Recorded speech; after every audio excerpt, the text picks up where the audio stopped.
That's what's disgusting about him. And it's no surprise, George, that so many American channels are giving Blair a platform to espouse his pro-interventionist views, which makes me thankful that I'm given a platform here to speak against all military intervention, to counter that narrative at least. But unfortunately, I've come under a lot of criticism because of the corporate media's Cold War resurrection, George. I recently did an interview on BBC that was completely pulled before it was even aired after I criticized the UK government. What does that say about the state of media in the UK? Well, we call ourselves democracy, but in fact we're an organized hypocrisy. We're speaking now on RT, which is routinely described by the BBC as Russian state media.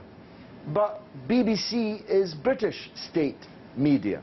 What you did over the Ukraine, no BBC correspondent would ever dream of doing vis-à-vis British policy that they disagreed with, if indeed they did disagree with it. There is no way that this Cold War rhetoric can be anything but damaging and debilitating for everyone in the world. And the battle lines are being drawn. John Kerry, more or less, called for RT to be struck off the air. In the Liberal Guardian newspaper, God save us from liberals, I always say, they last week were drawing attention to the need for a state investigation into RT because its political line is not to the liking of these liberals. Presumably Fox News, which goes uncomplained of, is more to their liking. They can live with Fox News freely broadcasting on the British airwaves, but they can't, it seems, live with RT.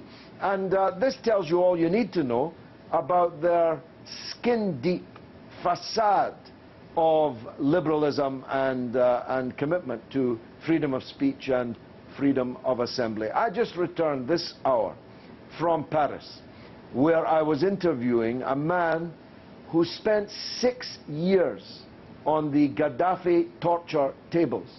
He was illegally rendered, which, as we both know, means he was kidnapped and sent to those torture tables by those paragons of liberalism, the United States and Great Britain.